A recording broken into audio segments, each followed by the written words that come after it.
Okay. All right. All right, good afternoon, everyone. Thank you very much.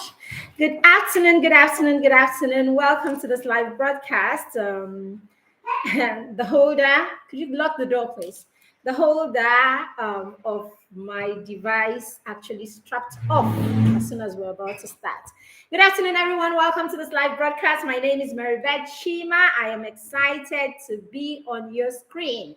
If you are with me, please give me a shout out. Let me know that you're here with me. You are online and ready for this session. All right. If you are catching the replay, please let us know that you are catching the replay. If you're here and you know a friend or know somebody who needs to be here, please invite them and let them come and be a part of this amazing session. All right, welcome, welcome, welcome to PTM Hangouts. It is that time where we come and we talk about parenting issues that are very topical and topical issues on parenting. If you are with me, please say something in the comments. Let me know that I have got company. Let me know that I have you with me. All right. I'll just give 2 minutes. And hi, Amolala. Good to see you. All right. I'll just give 2-3 minutes to see if we have more people join us before we continue. Hi, Amolala, good to have you. All right, so if you're joining us, if you know someone that needs to be here, please tag them. If you are joining, catching the replay, let us know that you're catching the replay. And if you're here right now, don't be in the background. Just let us know that you are with us. Okay? All right, so today we are looking at how you can position yourself as a confident parent. All right, welcome, Mariam Wilfred. Thank you for joining. If you're here, please get ready, get your pads, and don't just come in and run. Just stay in here. We have a lot we want to talk to you about. We want to share with you this afternoon, please. So if you have someone that needs to be here, tag them, tag them, tag them. Let them join us. Let's have this amazing session. So we're looking at how we can position ourselves as confident parents. Okay, we are looking at how, as a parent, you can get yourself to that place in your parenting journey where you are not running up and down the place. Okay, we don't want kitty kitty kata kata kind of parents. We want parents who sit down, can cross their leg and hold their heads up because they know what they are doing. Okay, a confident parent is that parent that has come far in their journey. They do not need to be swinged or toyed around with because they know what they are doing. And it's not a title that you hand to yourself. Okay, it's not a title that you hand to yourself. It is something that happens to you, and the people around you just feel it. They just know that this one knows what he or she is doing.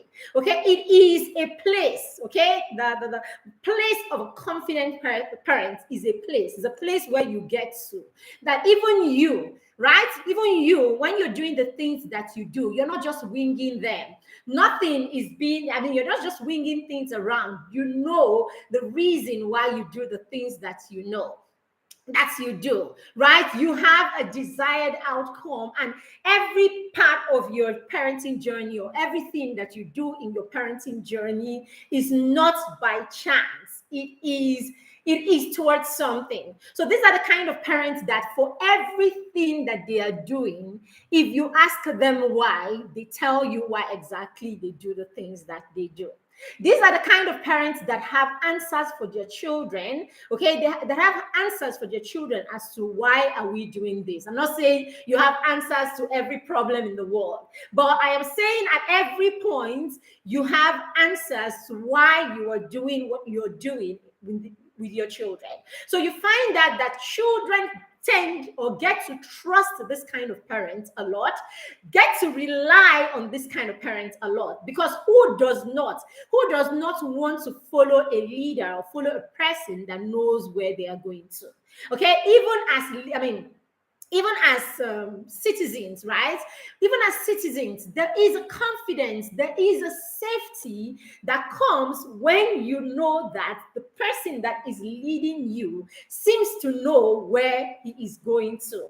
There is a confidence that comes when your boss knows what he is doing. You can feel it. He doesn't have to give himself a title. He doesn't have to start calling himself the boss with the knowledge. No, he doesn't have to put a particular tagline to himself, right? You will know it. You will feel it, and you realize what happens in such establishments or in such countries or in such places, institutions. It's that you will find loyalty amongst the citizens or amongst the people, the subordinates or the people that this person is leading.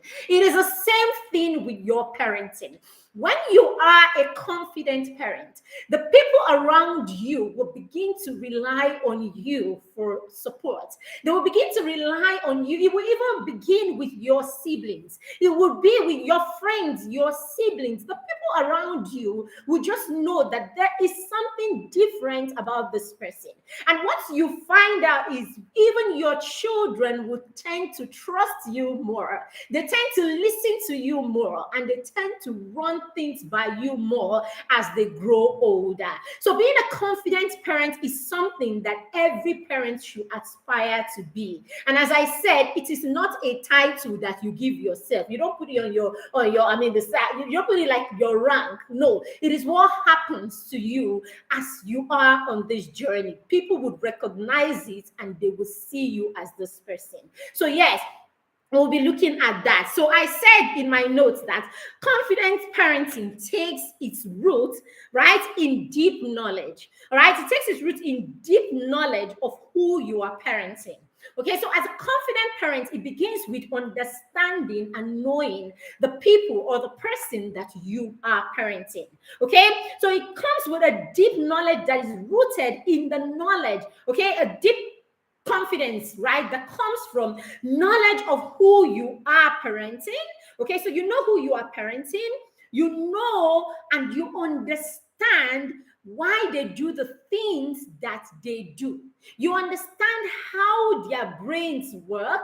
You understand the milestones that they should be achieving per time. You understand their attainments. You understand the expectations.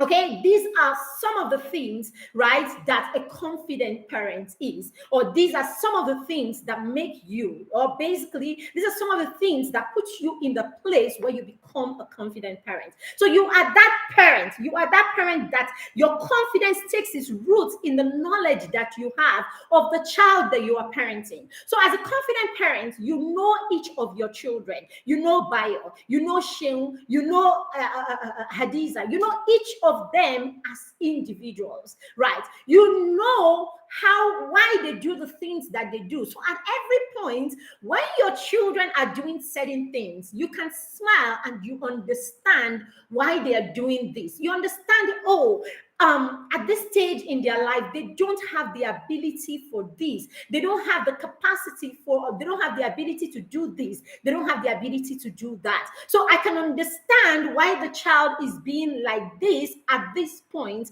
because the child does not have the ability to do this. So those kind of parents are not all over the place, right? Because they know that, okay, they understand where the child is at and why the child is doing what the child is doing.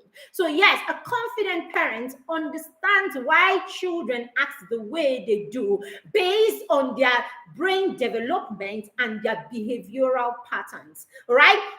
A confident parent also understands what should my child's milestone be at this point. So the confident parent is not the parent that is calling everywhere, fighting and moving their children from one school to the other because their 3-year-old cannot write. All right. Hi, Friday Jaja. Welcome. Thank you for joining us. So a confident parent is not the parent that has moved their 6-year-old into 3 schools already. The child is just 6, but the child has gone from school 1 to school 2 to school 3. No, in the space of 3 or 4 years since the child started going to school. A confident parent knows what to expect, what the milestones to expect, what their child should be doing per time, what their child should be attaining per time. So when they see the mob parents, when they see parents who gather in a mob and pat themselves and they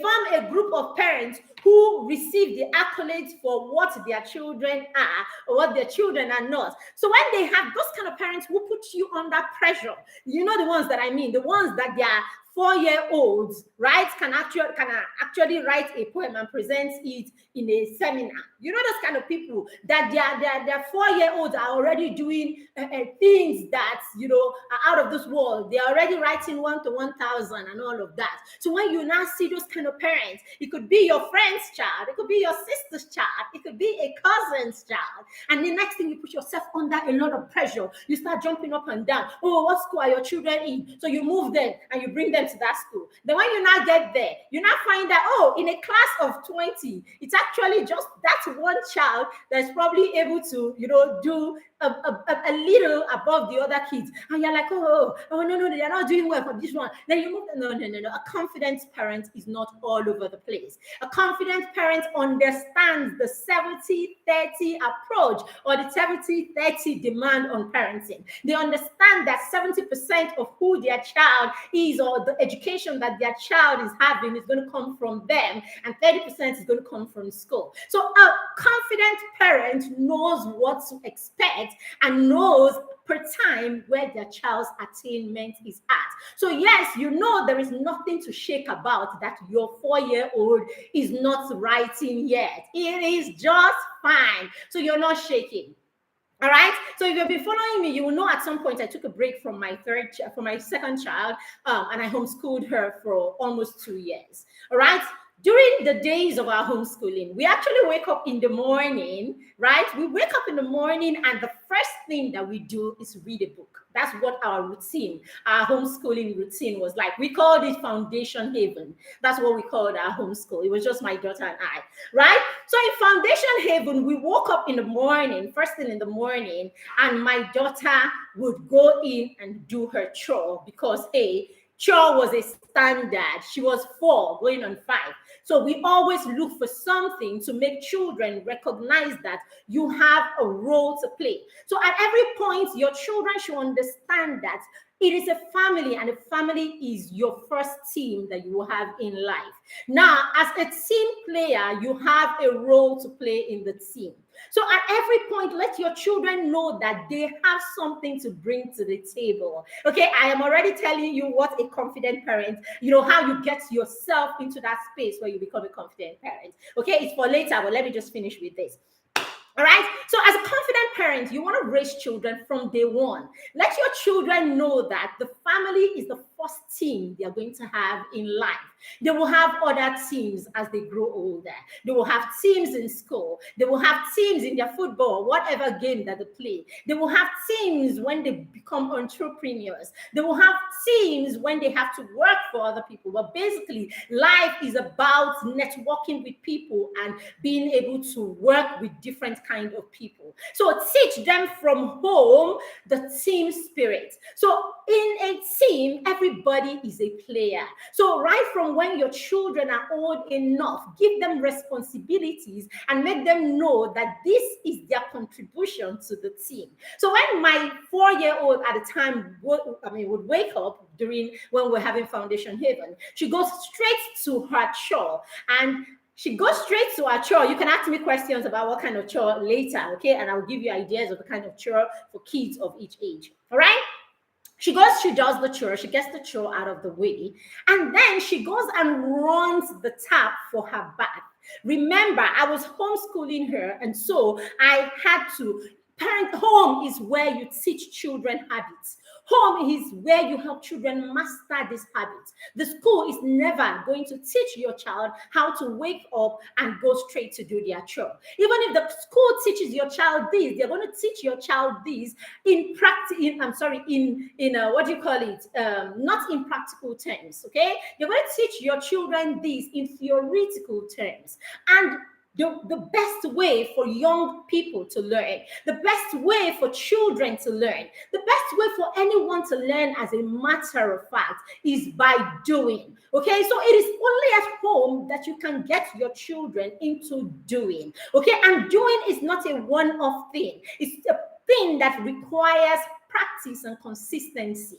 So it is at home that you will get your children to the space where you introduce skills, you will get them to try those skills, and you will get them to practice those skills over and over again. All right, so that's what we were doing with the chore. And then after that, she runs the tap, and then she takes her bath. All right, so we leave the morning bath okay, because I will give her a good scrub at night. So because I give her a good scrub at night, it's okay to let her, try and give herself a bath. She needs to understand that she is responsible for herself.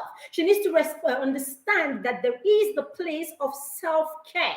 She needs to understand that she needs to, charity begins from home. Before you can be a part of a team, you must know how to attend to yourself first. Okay, and then after that, she picks a book and she reads a book, right? So and after that, before we now get into our real structure for the day, and we begin to learn other things. So what am I saying? Right? What am I saying? It is important, right, that you know the need of your child, and you know how to come in and fill those needs, and you know how to empower your children. That's where your confidence as a parent is going to start from. Okay, being able to create a system, right, that will help you empower your children and build your children up, and being able to recreate the system time after time. You're able to recreate the system with child 1. You're able to create this with child 2, child 3. When you do that, you realize with every time, okay, you go on this journey, you are more confident. Because no, the confidence does not come by you ranking yourself. Your confidence comes from the results that you get as a parent. The confidence comes from the outputs, right? From the outcome of all that you put into your parenting. All right. So, so I said a confident parent basically knows that it comes from their knowledge. It's from the knowledge that you have of the child. You understand your child, how the child thinks, how the child works, why the child is doing the thing that the child is doing per time. All right. Psychologists have actually told us that at the time our children are born, they come with nothing up here. They come, it's tabula rasa. So everything that our children are going to know after that is going to be based on how we program them. So the question is, how are you programming your infants? Okay? How are you programming your infants? What are you doing in your environment? Okay, how are you raising your child, right? Because everything, the way you raise your child, the way you teach your child, the things that you accept in your environment, the thing that your children see is what they are going to become. All right, so at this point, when they're dependent on you for who and what they are going to become, or who and how they're going to see life, what are you programming them, or what are you introducing into their environment? It is very, very, very important at this point, okay, as a parent, that you know this. Sorry, this fan, they put it and they turned it the other way. So I'm here sweating while the fan is on. Oh my God, just give me a minute. Let me turn it in my direction. 1 second, please. Sorry. Sorry about that. So what are you doing? What are you doing as a parent, at this point, right? This is where your confidence is going to come from. All right. So the next one, okay, I was talking about the brain, right? So it is also said that psychologists also say that, the prefrontal cortex, the frontal lobe of your child's brain is not fully developed until somewhere in their mid-20s. So basically, to a huge extent, for the most part of their early years, your children do not or cannot make the decision between what is right. So they're not able to see something and say, you know something, this is absolutely right or this is absolutely wrong. And because of that, I'm going to take this one that is right and put it in the right place and do it this way. No. Your children are not able to do that. Contrary to what we think. You have parents do argue with you every time and they say, I beg, don't tell me that this child doesn't know what he's doing. Okay, is it like as he's putting this thing here? Okay, why did you go and hide? It's because he knows it's good or he knows it's bad, right? So the truth is, yes, your children, based on what you have shown them that is right or wrong, will understand what right or wrong is. So if in your environment or in your home, you have made your child know that holding this book is wrong, right? And you have shown him continuously that holding this book is wrong. Now, this child is going to know that holding this book is wrong. But at the time that this child is probably picking this book, the child does not have the capacity. The child does not have the mental capacity to make the decision that, something, this holding this book is wrong. So yes, I want to hold this book, but it is wrong to hold this book. So something, I'm not going to hold this book, because mentally he can actually access and have this conversation within himself and make that decision. No, for a long time in their life, they don't have the ability to make that, have that conversation with themselves and tell themselves, it's wrong because of that, don't do this and all of that. But hey, if you demonstrate this to them over and over again, because of consistency and continuous practice, okay, they will probably learn not to touch this book. So let's say by the time the child is an infant or the time the child begins to crawl, every time he comes close to this book, he wants to touch it. You'll be like, no touching. And then the child goes away.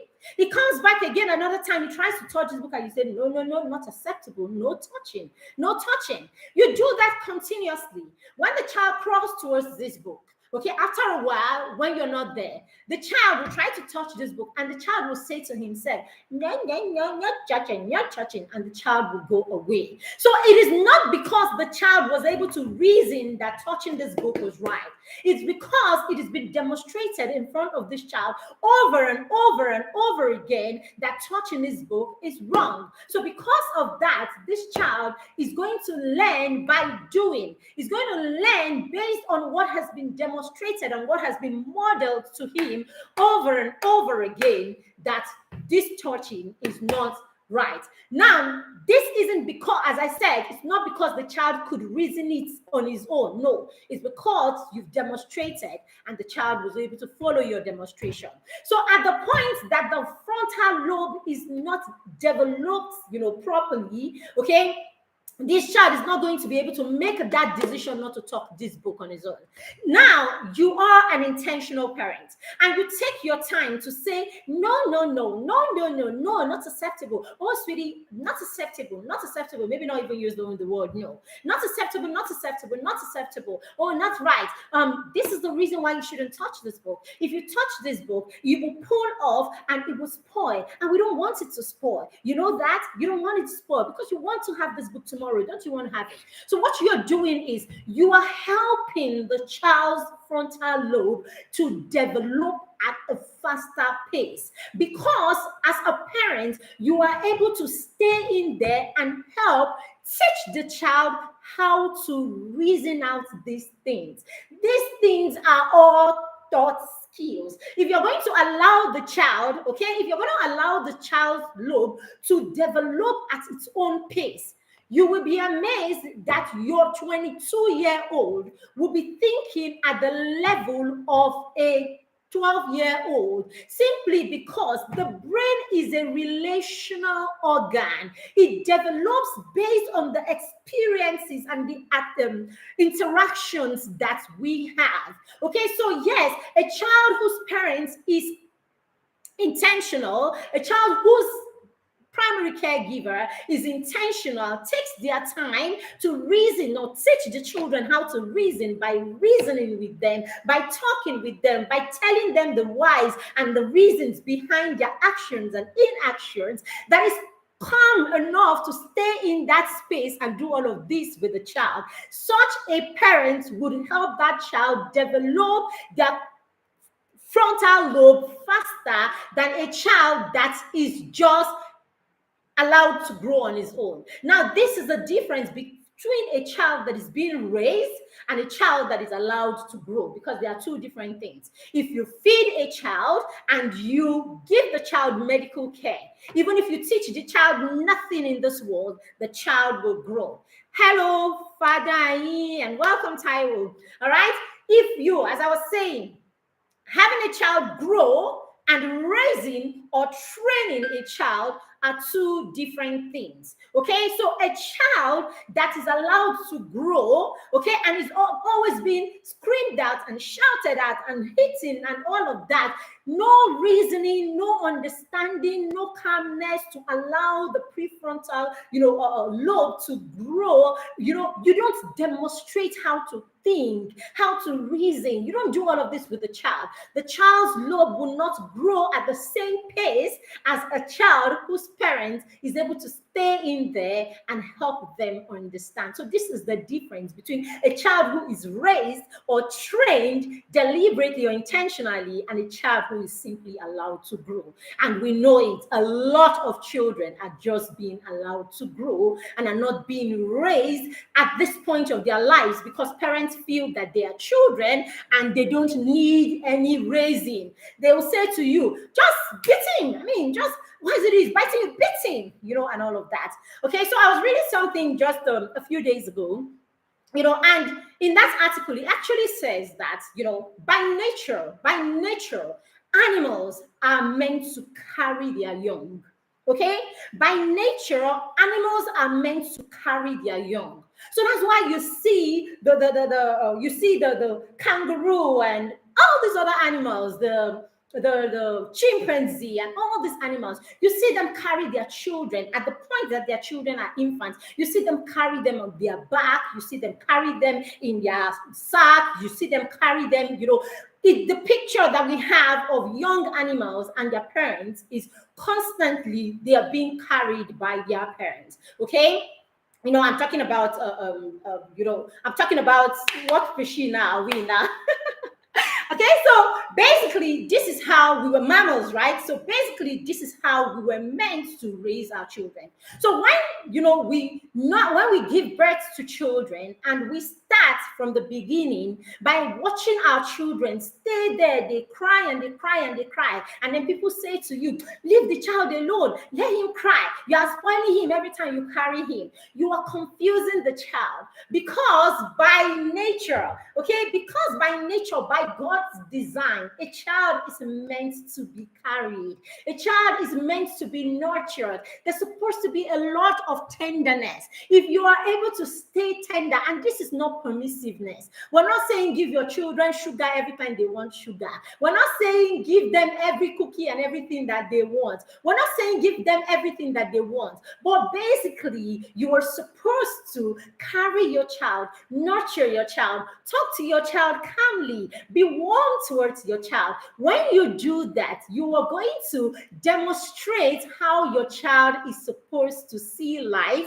and how your child is supposed to approach life and how your child is supposed to treat you and the people in their lives. While you are doing that, you are helping their prefrontal cortex to develop because you're already talking with them. You're already talking calmly and warmly and nicely to them, and you're already teaching them how to reason and how to approach other people.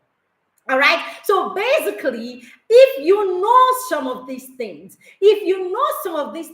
as a parent, when people come in front of you and they tell you things like, come on, drop him there. I mean, I'll just drop the child and leave him there. Let him cry. I mean, even when you will even hear sometimes doctors will be the one that tell you, about leave the child when it's crying. He has to learn it is okay. Take your child and cuddle your child. Speak to your child. They hear you.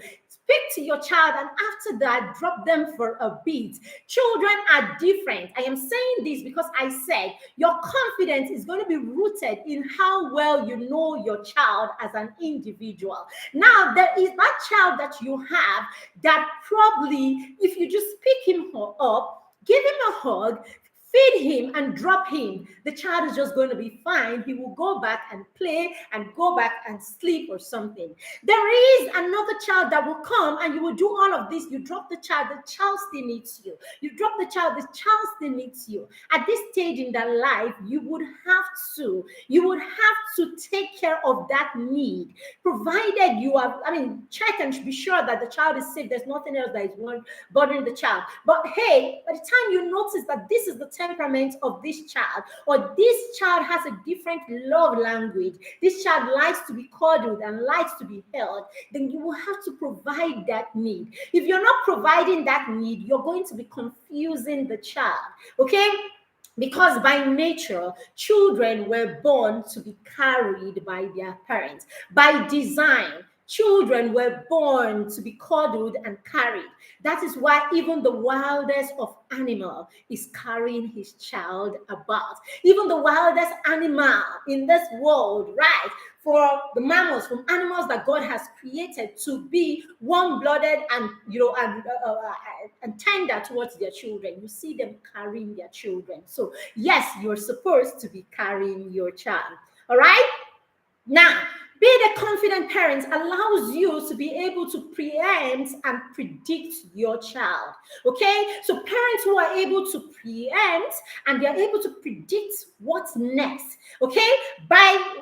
As a parent, when you know your child, you know their temperaments, you know their nature, you know child A from child B. I understand my Kamsi, I understand my Ada, I understand each of my children. And so I am able to predict, given this particular situation, how would child A be? Given this particular situation, how would child B act?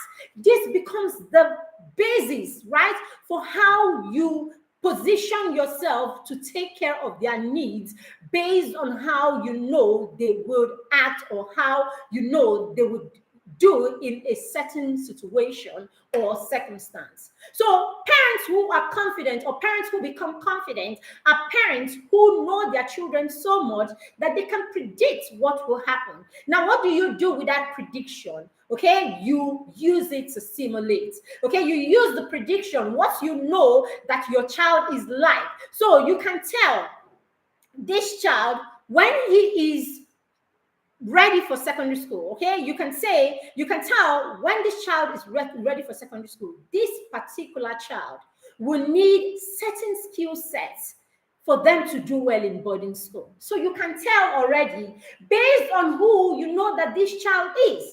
So what do you do if the child is going to boarding school at age 11 or at age 12?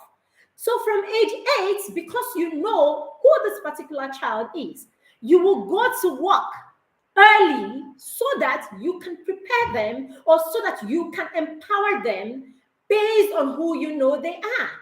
I remember at the time, my husband and I had to make the decision, okay, on whether to send our son to boarding school or no boarding school and all of that. You know, at some point I was talking to a friend, and I said, this one is not going to boarding school. Right. This one is not going to boarding school. And she's like, why would you say that and all that? I'm like, you see, this one is not for boarding school. Okay. And at least he's not even ready for boarding school right now. So if he's going to go to boarding school, it's going to be at a particular time. And that's because, I didn't think about this and I didn't go to work based on what he will need before he goes to boarding school. But you see, this one is boarding school material. So basically, you need to know them. You need to know what child how a particular child would do in a particular place. You need to know all of this because you know your children. Now, if you are this kind of parent, right? You are this kind of parent and you know your children this way because you have allowed yourself to understand your child based on their temperament and their uniqueness. Okay? Now, how can anybody come and stand and tell you to do this or to do that with your child, and then you will just follow them. Even if it is a school, how can any one of these people come and tell you what to do with your child and you will follow? No. It's because a lot of times we have not stopped to know who we are raising, who we are parenting. So anything anyone tells you just flies because you do not know your learner. You do not know the child that you are parenting. So if you're going to position yourself as a confident parent, if you are going to position yourself and feel it in your heart, feel that confidence from inside, not from a place of ego, but from a place of knowledge, then you need to start understanding your children based on their individuality right now. Okay, this is how you can position yourself as a parent who is confident. Okay, all right. Now, as a confident parent, you would have to be able to step back and not be afraid to allow your children be autonomous. Okay, a confident parent is not a helicopter parent. A confident parent is not a parent that wants to continue to feed their children. So a confident parent is not a fearful parent. A confident parent is not a parent who is afraid. Sometimes a lot of us think that because we know how to scream, because we know how to give the slap, papa, they know me now. I'm sure you have those kind of friends, or you're probably like that, or you have those kind of friends or those kind of siblings that tell you, my children know now, they don't joke, they know me, they can't try it, they know that they are finished, right? So because you're that parent that when you open your mouth, everybody shakes, because you're that parent that even old people they can't try you. Now you think that because you are that kind of parent, automatically your children are just going to fall in line and your children will be balanced just because you are that kind of parent. Go walk. Okay, go walk. Because a lot of times the reason you are like that is because you are afraid. You are afraid of where you have been. You are afraid of what you see on TV. You're afraid of where you're coming from. You're afraid. You've been there and done that. So you're afraid of everything. So what do? You project fear. So you were thinking somewhere at the back of your mind that if you're able to project enough fear, it's going to stop your children from doing the things they do, or doing the things that they could do to get into trouble. But that's the problem. All this fear really doesn't allow our children do the right thing. All this fear is not direct, it doesn't directly translate into our children being wholesome.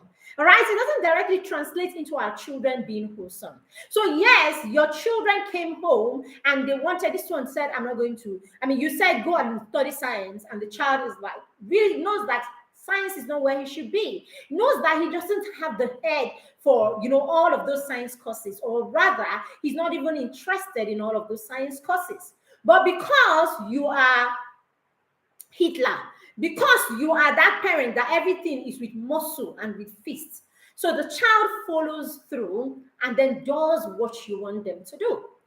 At the end of the day, here you are. You have your 17-year-old and is now away from you. And while he's away from you, this person doesn't even put their best into this thing that you're doing. While he's away from you, this person is not a kind person. This person is not an empathetic person. This person doesn't have self-control. This person does not have all the many other qualities that you need to have to be a wholesome human being.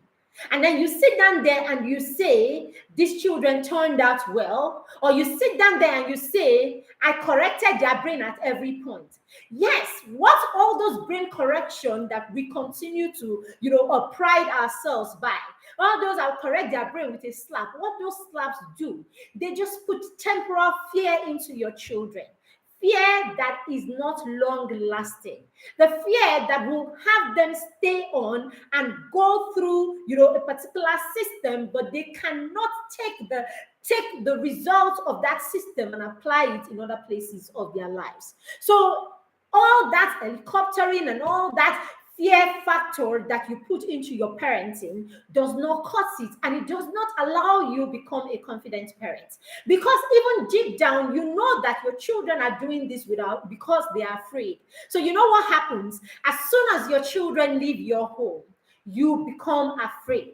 Because you know that it is the masquerade that you are. We know these things as parents. You know that it is the masquerade that you are.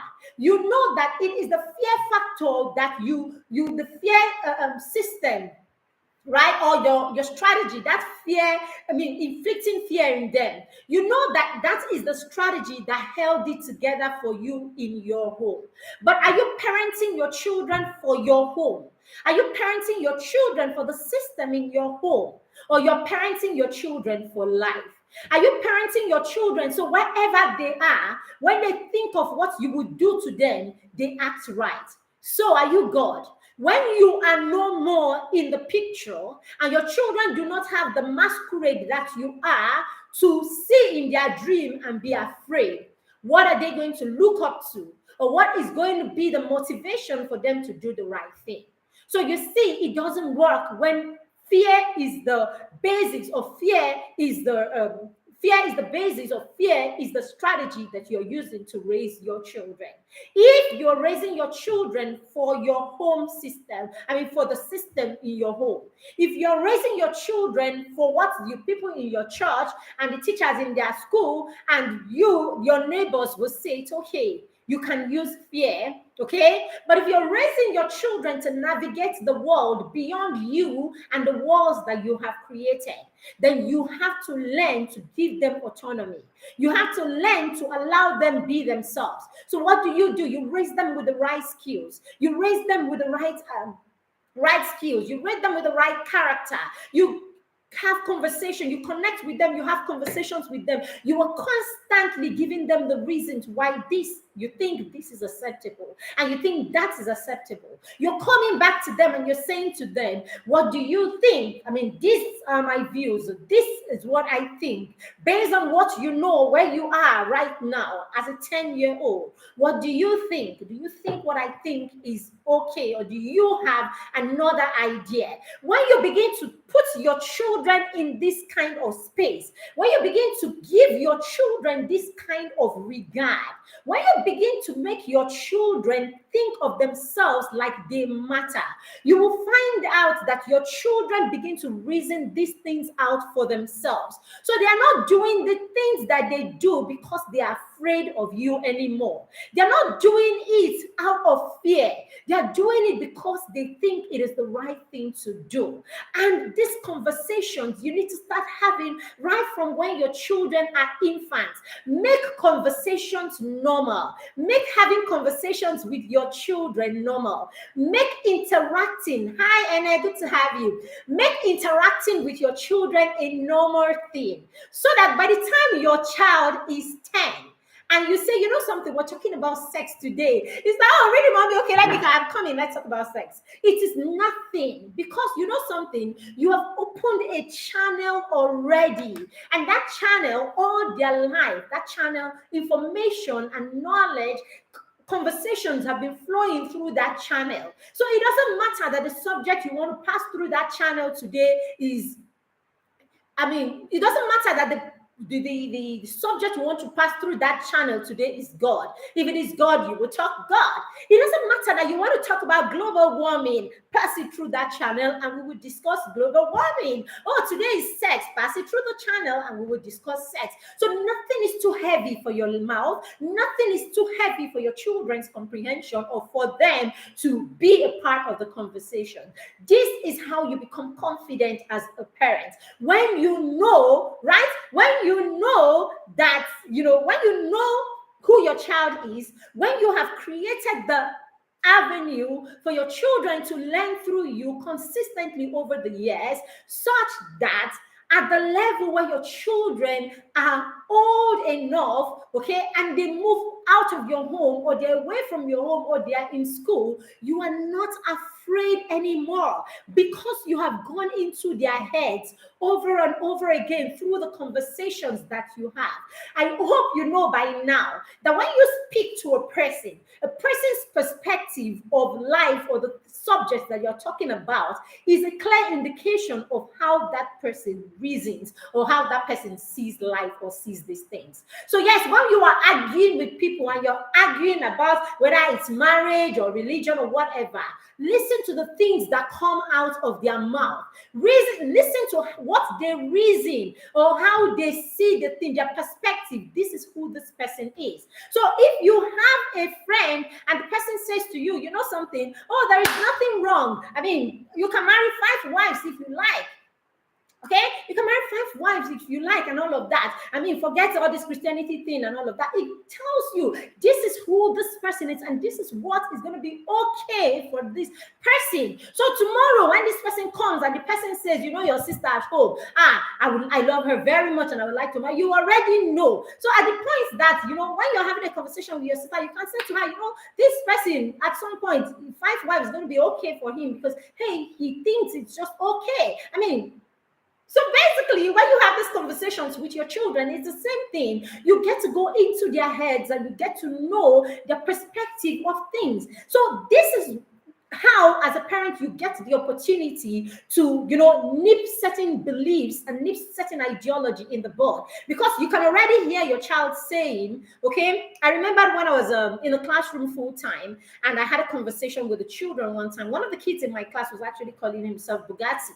Okay, so one day I said to him, oh, hi, sweetie. So why the nickname Bugatti? And he's like, Miss Margaret, I can't wait.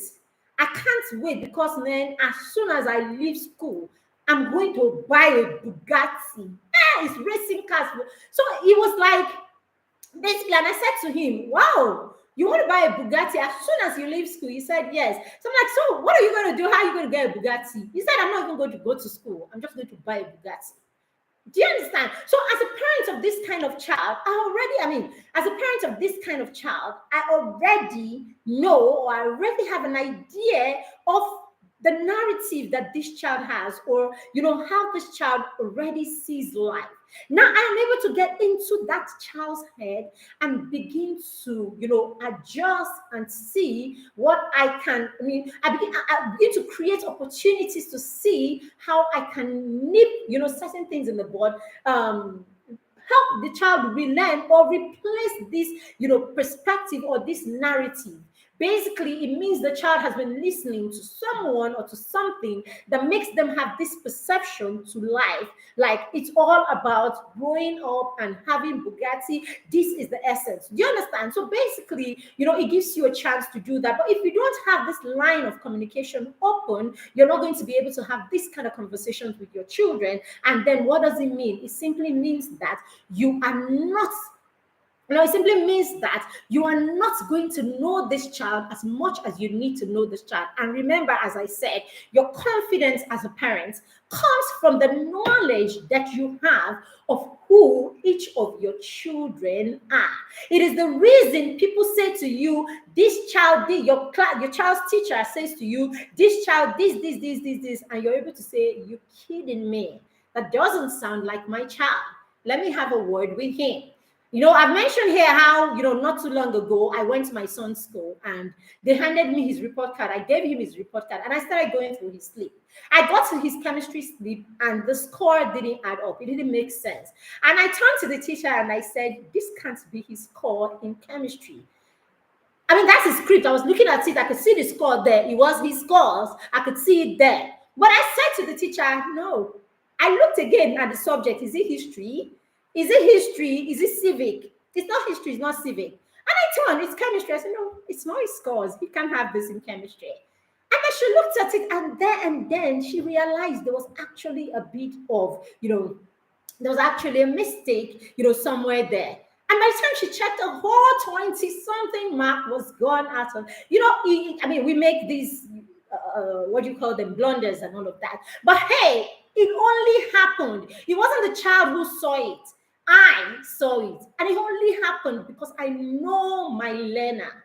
I know my child, right? So basically, in the same vein, when he finished with his report card, I took his report card over, and I don't look at the grades per se, not because I am not big on academics. I'm huge on academics. It is a family value for us that, we put our best foot out, and education is held up here. Okay, but no, I don't look at their grades. I flip to the back and I look at their character. I look at character and all of that. When I got to the character and I saw everywhere exceptional, above, and all of that, and I saw organization and and it was average. I knew this was my child. Like, I smiled and I'm like, okay, there's work to be done, like more, because hey, this makes sense. This is what we are working on. This is what we're struggling with. This is one of our struggles. So that makes sense. So we need to know our children to that extent that we become confident as parents. Okay? There was a time I was in school, and my son's head of school, amazing person. She knows her children like that. Okay, so I was in school, and she walked up to me one time, and she's like, "Comes mom, a word. We're talking, and she slipped it in, and she's like, you need to check this.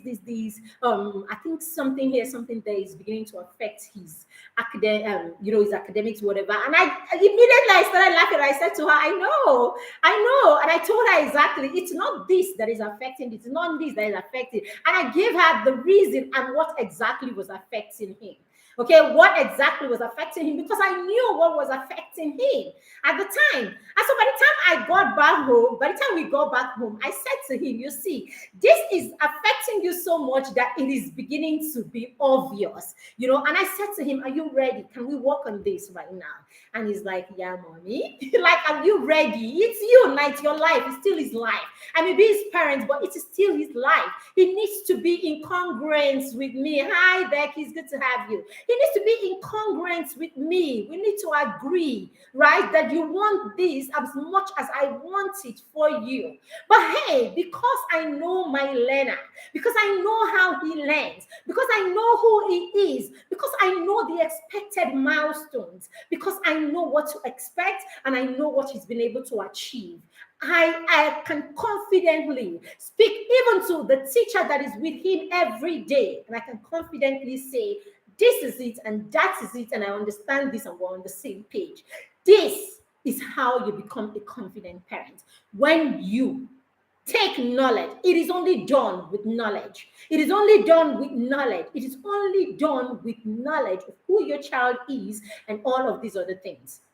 Okay, so I'm going to go quickly into some of the things that you need to do. Okay, now I cannot even say all of this without adding this. Before I jump into that, even let me talk briefly before we go about our PTM conference. So PTM conference is an event that we have every year. Okay, and it's free. We bring in experts, we bring in coaches in different areas that is related to parenting, and they come in, and for 3 days this year, we're going to be giving you back to back knowledge in parenting, deep knowledge. Okay, you can come with all of your questions, different aspects of parenting during that conference. Okay, the conference is between the 19th and the 21st of May. Please, we need to invite as many parents as possible into this group. See, if the people in your circle are not doing what you're doing, if the children that your children hang out with, the places that your children go for sleep dates, and they go for play dates and all of these things, if the children that your children are in contact with every day, every time, if your parents are not walking this intentional journey to an extent with you, you are doing your child a disservice, because peer pressure is real. Peer influence is real. So make the burden on your child lighter. by ensuring that your sisters, your siblings, your cousins, their friends' parents, their teachers, as many people as have interaction with your children, ensure that they understand or they are on the same page with you and they can align with your vision. And that is only done through knowledge again. So invite them to be a part of the group. Let them be on the same page with you because you are learning the same thing. Okay? If you're not doing this, you are going to make your work difficult because at every point you will finish teaching, you will finish training your child, and you will position your child in the face of temptation. You will position your child in the face of people who are constantly, making him struggle with what he's learning. And remember, we said the frontal lobe is not fully developed. So everything that your child is having, every experience that your child is having in the first 7 years of their lives is valid to the brain. The brain is storing it up. Whether it's good or it's bad in your house. So your child is not able to say, okay, this one is mommy that taught me, so it is good.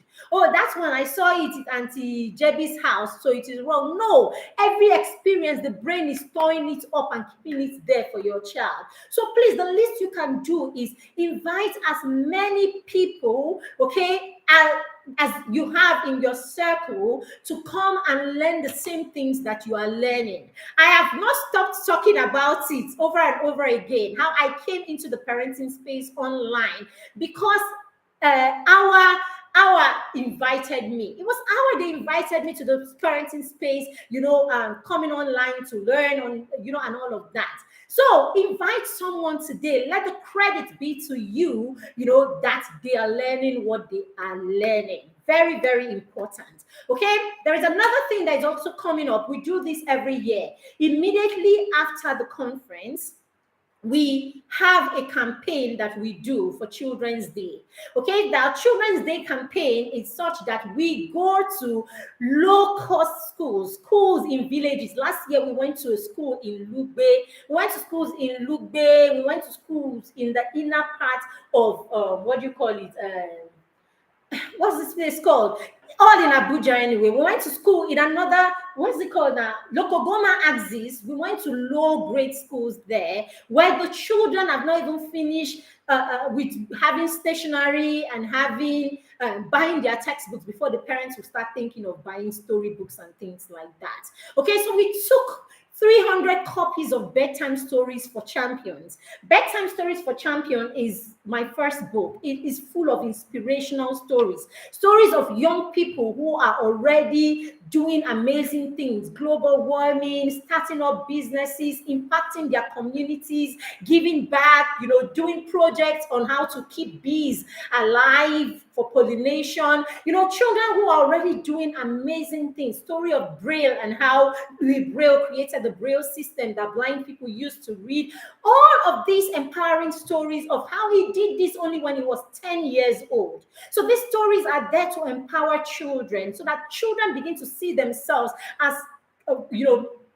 change makers and people who will impact their world. All right, so we took these stories for free. These books are 3,000, it's even 4,000 naira now. Okay, at the time it was 3,000 naira. We know that these children, their parents will not buy this kind of books for them. The parents will not afford this kind of books for them. So we wanted to take books like this to them so that you never know what will inspire a child or what will make a child begin to think differently. Okay, so we wanted to take books like this to them for free and then to take goodies with us so that they can celebrate Children's Day. These are children that their parents don't take them to, to parks and take them to, jolly places on Children's Day like you do to your kids. So we wanted to make them feel loved and we make them feel, important. So last year we took 300 copies to orphanages. We went to orphanages, we went to schools, and, we distributed this amongst the children. I can't even tell you the half of how of how that experience, impacted and changed even my life. And I went with my children. So it was such an amazing experience for all of us. So we went with food. So they were eating, they had dances in the school. It was such an amazing, in one of those schools. We danced and we played and, ate together. And then we gave them the books at the end of the day. A lot of them called me for many months after, because I had my number in the book, printed in the book. They kept on calling me. Some would just call me. Yeah, good afternoon, ma. They laugh and say, okay, I just wanted to greet you. And they go off. So it was such, a blessing, really. So this year we're doing the same thing. So this year we want to take, Baby Steps to Purpose. So Baby Steps to Purpose is a book that talks about a child and how he struggled with different things in his life. How he struggled with writing in school. How he struggled with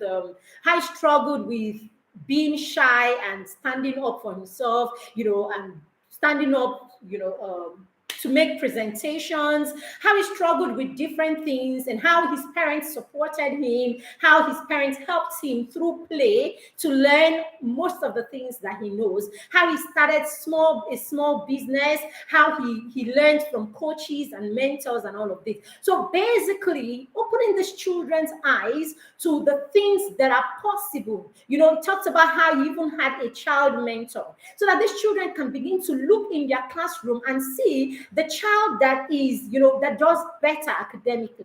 See the child that can be calm and still be, impactful, and begin to learn from each other. So we're taking baby steps this year, and we want to take another 300 copies to these schools. We can't do it all on our own. All right, so that's where you come in. We're looking for people who will partner with us. Buy a book, buy 5 books, 10 books, 100 books. It depends. Whatever you have to contribute to this campaign, we will be glad. Apart from that, we want to take food to them. We want them to feel like the children that they are and have experiences to hold on to. Because finally, when we grow older, it's the experiences that we have in our hearts that makes us feel like people and motivate us to want to do more and to want to touch other lives also. So children that have not been shown tenderness will not show tenderness in return. Okay, so we want to show children tenderness. We want people who are complete strangers to go and show these children tenderness, so that these children learn how to be tender and begin to show tenderness to other people in their lives. So these are all the vision behind the campaign. So please, if you scroll in the group, you will see the flyer. You will see how you can make contributions. You can send us a message directly. My phone number is always here. You can let us know under this video that you would like to support, and we will attend to you. In Abuja, if you're in Abuja, we also need 5 people who want to volunteer to be with us, during this period. We have 2 people who have already volunteered. So we have 3 more people. If you're in Abuja and you would want to be a part of this, go with us, have fun with the children with us. We would like that very much also. Reach out to us and we will be glad that you are doing this. If you don't want to contribute for the books, you want to contribute stuff that we can take with us for them. Okay, you want to send us the stuff, you want to pay money for us to get the stuff, we will be glad and we will be absolutely accountable. Thank you very much, everyone. All right, so we're going to go right into a few things that you need to do. I'll go into them fast so that we will go away. But before I say that, let me add this to you as a parent. As a novice parent, I've seen that somewhere else. As a novice parent, you cannot raise a giant. As a novice parent, you cannot raise a king. As a novice parent, I'm not saying as a king, I am not saying that you have to be rich. I didn't say that. But you cannot be a novice. You cannot continue to put yourself in the place of a rookie, and you will raise a child who is confident as a king. For you to raise a king, you must receive the grace to be confident, and that comes with knowledge. Okay, go get the knowledge. If you're going to raise children who can raise their head up and they can keep their shoulder high and they can be kings in their times. So raise it, write it somewhere. As a novice parent, you cannot raise a king of a child. You can't. Okay, another thing you need to write down is Confident parents are not afraid to be different. If you're confident as a parent, you are not afraid to be different from other people. So it doesn't matter how many times they raise their noses at you. It doesn't matter. I mean, I've been there and done that. It doesn't matter how all the people around you begin to act like, no be you, no be this person. So all of a sudden you now know too much. No, that's not the point. The point is not that you know too much. The point is that what you know, you're willing to share. That's what we're doing here. What we know, we're willing to share. Okay, I say to people, this is not about coming to tell you my children are great, my children do. No, this is about I am doing this and it's working for me. So guys, see what I'm doing and it's working. Would you like to try it if it will work with you? Because for you, you probably are doing more fantastic than we're doing and you're fine. You've got your strategies, you've got everything working. But don't conclude that you're the only one that, because you know it, everybody knows it. So yes, we're not called to everybody. There are the people who are still struggling and we're here to say to them, you know something, see what we're trying. Would you like to try it too? And then if it works for you, it's a win-win situation. We are all winning. Because, hey, my child will meet your child in school. If he doesn't meet him in school, he will meet him in Sunday school. If he doesn't meet him in Sunday school, he will meet him in the football academy. If he doesn't meet him in the academy, he will meet him in the market. So either way, it's a circle of life and we are intertwined. So yes, I want to raise mine and I want to help you raise yours so that the world is safe for all of them. And this is the vision behind what we are doing. Okay? This is the vision behind what we are doing. So confident parents are not afraid to be different, okay? And confident children raise children who are not afraid to miss out on anything. Because a lot of times you see our children on TikTok, you see them on all kinds of places they don't have a business with being. It's simply because they are afraid of missing in action. They want to be like everybody else. They want to do what everybody is doing. I said to my children the other day, it's okay. I said to my son the other day, oh, you've been on holiday. I have not seen you turn on any of this Nigeria channel. Only one, you're not watching, you're not doing, you know there are stations that play this music, right? And it's like, yes, of course I know. So why are you not playing then?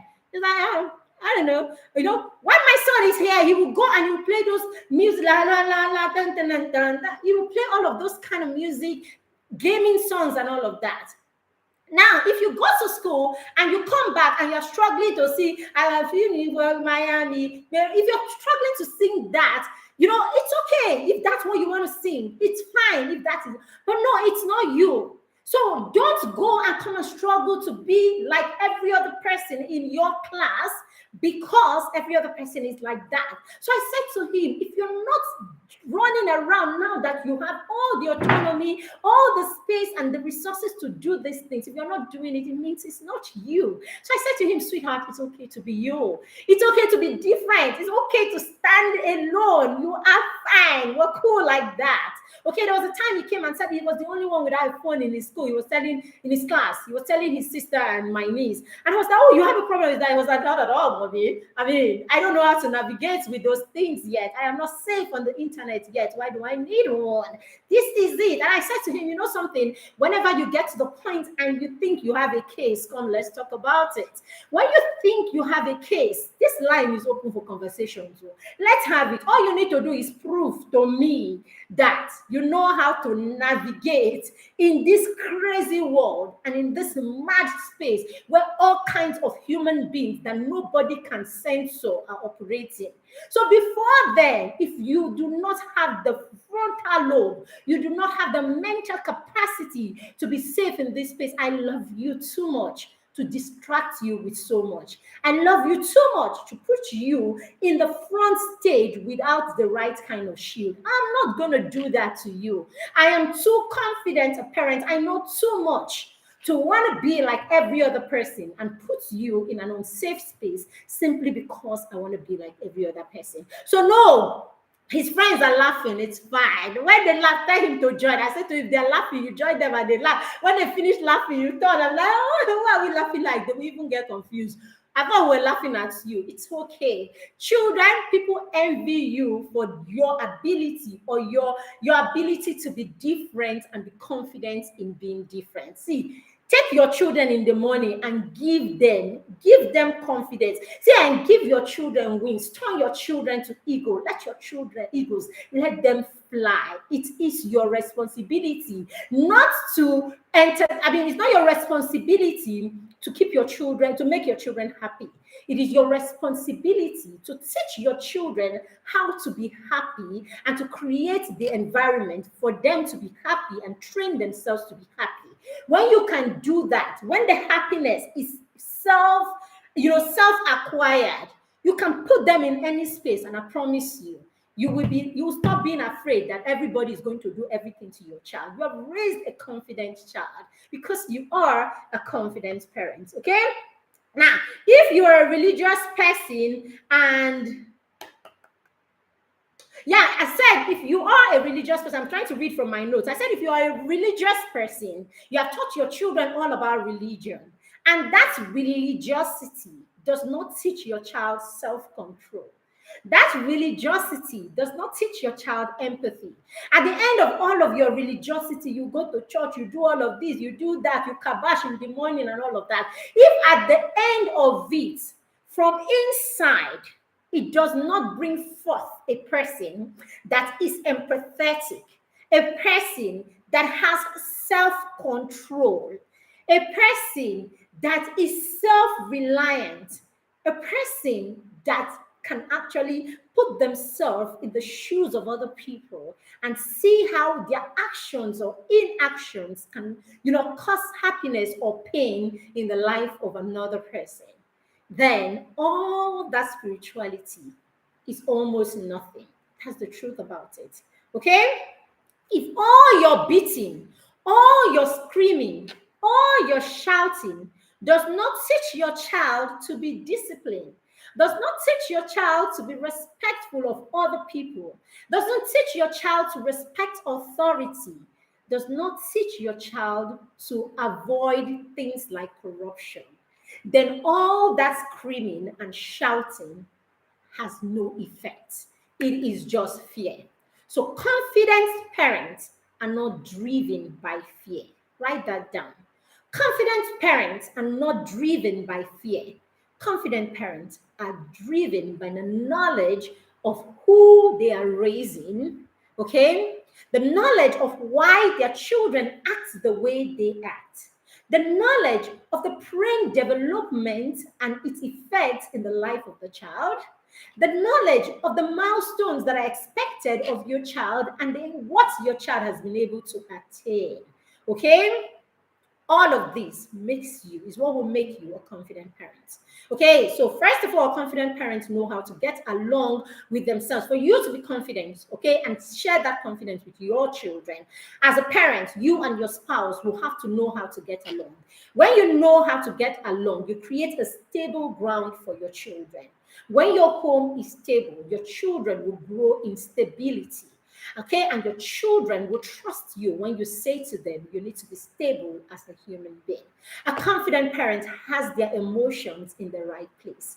You cannot be someone who is not in tune with your emotions. You do not know the impact of your negative emotions or the impact of your negative, how negative your emotions can affect your children.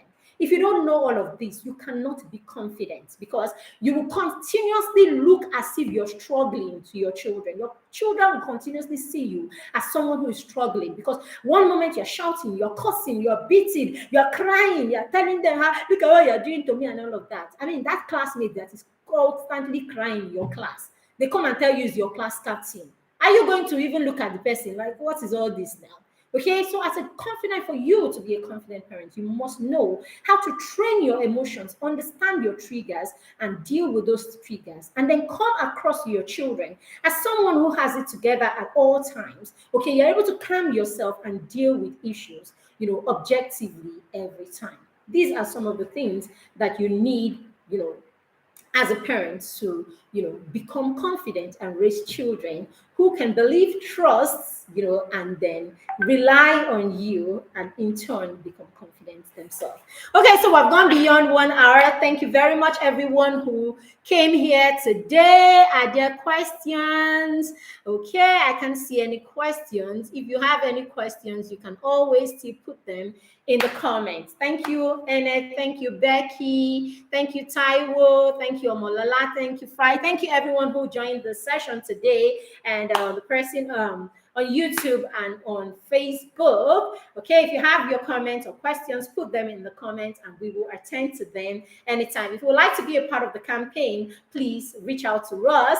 Okay, and then get ready and invite your friends en masse for PTM conference coming up between the 19th and the 21st of May. Thank you very much. We do not take it for granted that you allow us be a part of your parenting journey. Have a beautiful rest of the day. Bye. Bye to you and bye to you.